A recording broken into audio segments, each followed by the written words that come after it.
بسم اللہ الرحمن الرحیم۔ سبق نمبر 21 وقف کے بارے میں ہے۔ اس میں وقف کے قواعد بیان کیے گئے ہیں، کہاں کہاں ہم وقف کر سکتے ہیں اور کس طرح سے ہم نے وقف کرنا ہے، وقف کرنے کا کیا طریقہ ہے، اس کی علامات کون کون سی ہیں، یہ تمام چیزیں اس سبق میں بیان کی گئی ہیں، جن کو ہم انشاءاللہ سٹیپ وائز ڈیٹیل کے ساتھ مثالوں کی مدد سے سمجھیں گے۔ سب سے پہلے ہم دیکھ لیتے ہیں وقف کس کو کہا جاتا ہے۔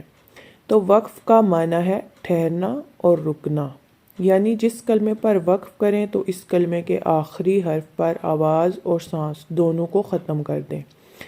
سکتہ میں جیسے آپ نے پڑھا کہ آواز ختم ہو جاتی ہے لیکن سانس جاری رہتا ہے، لیکن وقف میں ایسا نہیں، وقف میں آواز اور سانس دونوں کو ختم کرنا ہوتا ہے۔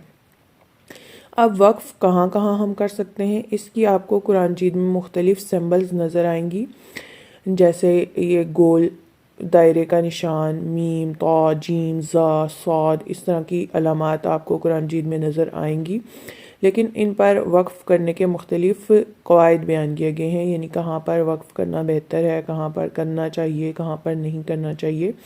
اس چیز کو آج ہم اس کلاس میں انشاءاللہ عز و جل سیکھیں گے۔ علامات وقف میں سے پہلی علامت جو سب سے زیادہ آپ کو نظر آئے گی وہ ہے آیت ختم ہونے پر جو گول دائرے کی علامت ہوتی ہے۔ اس پر آپ نے اکثر قراء کو عام طور پر رکتے ہی دیکھا ہے، ٹھہرتے ہی دیکھا ہے، تو اس علامت کا نام ہے وقف تام، یعنی یہاں پر آیت مکمل ہو جاتی ہے تو اس کا نام رکھا گیا وقف تام۔ یہ آیت مکمل ہونے کی علامت ہے، یہاں پر ٹھہرنا چاہیے۔ جو ہمارے قراء ہیں وہ یہی بیان فرماتے ہیں کہ یہاں پر ٹھہرنا چاہیے۔ دوسری علامت ہے میم کی، جو یہ میم لکھی ہوتی ہے آپ نے قرآن مجید میں دیکھی ہوگی۔ اس علامت پر اس علامت کا نام ہے وقف لازم، جیسا کہ اس کے نام سے ہی ظاہر ہے، لازم یعنی لازمی طور پر یہاں پر ٹھہرنا چاہیے، ضرور ٹھہرنا چاہیے، آواز اور سانس دونوں چیزیں یہاں پر توڑنی چاہیے۔ تیسری علامت ہے طا، چھوٹی سی طا لکھی ہوتی ہے قرآن مجید میں، یہ وقف مطلق کی علامت ہے، یہاں پر بھی ٹھہرنا بہتر ہے۔ جیم کی علامت آپ کو نظر آئی ہوگی، یہ وقف جائز کی علامت ہے، یہاں پر ٹھہرنا بہتر ہے اور نہ ٹھہرنا بھی جائز ہے، یعنی آپ ٹھہر بھی سکتے ہیں اور نہیں بھی ٹھہرنا چاہتے تو کوئی مسئلے والی بات نہیں۔ زا کی علامت آپ کو نظر آئے گی، یہ وقف مجوز کی علامت ہے، یہاں ٹھہرنا جائز ہے لیکن نہ ٹھہرنا بہتر ہے، یعنی نہ ٹھہریں یہاں پر۔ جیم کی جو علامت ہے وہاں اگر آپ تلاوت کے دوران سانس باری لگنے لگ جائے، یعنی سانس آگے بڑھانا مشکل لگ جائے تو یہاں پر ٹھہر جائیں، اگر سانس نہیں باری ہوتا آپ کا تو آپ آگے بھی پڑھ کے جا سکتے ہیں۔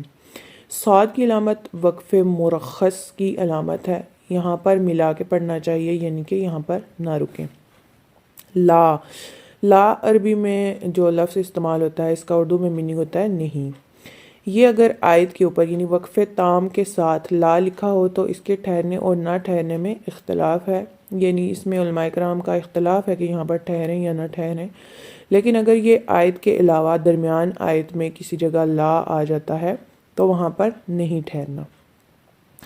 جب ہم ان تمام علامات کے علاوہ کسی اور جگہ پہ ہمارا سانس ٹوٹ جاتا ہے اور ہم وقف کر لیتے ہیں تو وہاں پر ہمیں اعادہ کرنا ہوتا ہے، یعنی کہ پیچھے سے ملا کر دوبارہ پڑھنا ہوتا ہے۔ اعادہ کا مطلب ہے وقف کرنے کے بعد پیچھے سے ملا کر پڑھنا۔ اگر ہم ان علامات پر وقف کرتے ہیں تو ہم پیچھے سے ملا کر نہیں پڑھیں گے سوائے وقف مرخص کے، جس میں یہ بیان کیا گیا ہے کہ یہاں پر ملا کے پڑھنا چاہیے۔ اس کے علاوہ ہم درمیان آیت میں جہاں پر کوئی بھی علامت نہ ہو، لا کی علامت پر بھی نہیں رکیں گے، اگر وہاں سانس ٹوٹ گیا تو پیچھے سے ملا کر پڑھنا چاہیے، اور اس کے علاوہ بغیر کسی علامت کے درمیان میں ہی سانس توڑ دیا تو پھر پیچھے سے ملا کے پڑھیں گے تو اس چیز کو اعادہ کہا جاتا ہے۔ جیسا کہ آیت نمبر سورہ فاتحہ کی کوئی آیت دیکھ لیتے ہیں ہم، صراط الذین انعمت علیہم اب غیر پہ ہمارا سانس ٹوٹ گیا تو ہم پھر دوبارہ پیچھے سے ملا کر پڑھیں گے، انعمت علیہم غیر المغضوب علیہم ولا الضالین، اس چیز کو اعادہ کہا جاتا ہے، یعنی کہ ہم نے درمیان میں سانس نہیں توڑنا چاہیے تھا لیکن ہم نے توڑ دیا، وقف کر دیا، وقف نہیں کرنا چاہیے تھا۔ اس چیز کا ہم کفارہ اس طرح سے دیتے ہیں کہ ہم پیچھے سے دوبارہ ملا کے پڑھتے ہیں اور اعادہ کرتے ہیں۔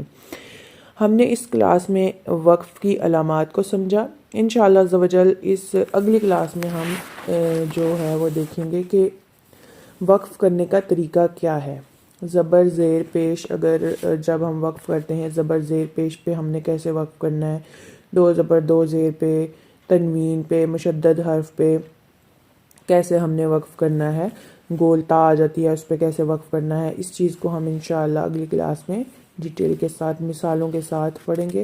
اگر اس کلاس میں یہ سب شروع کر دیا تو یہ کلاس بہت زیادہ لمبی ہو جائے گی۔ انشاءاللہ اس چیز کو ہم اگلی کلاس میں پڑھیں گے۔ آج کی کلاس کے لیے اتنا ہی، اجازت دیجیے، اللہ نگہبان۔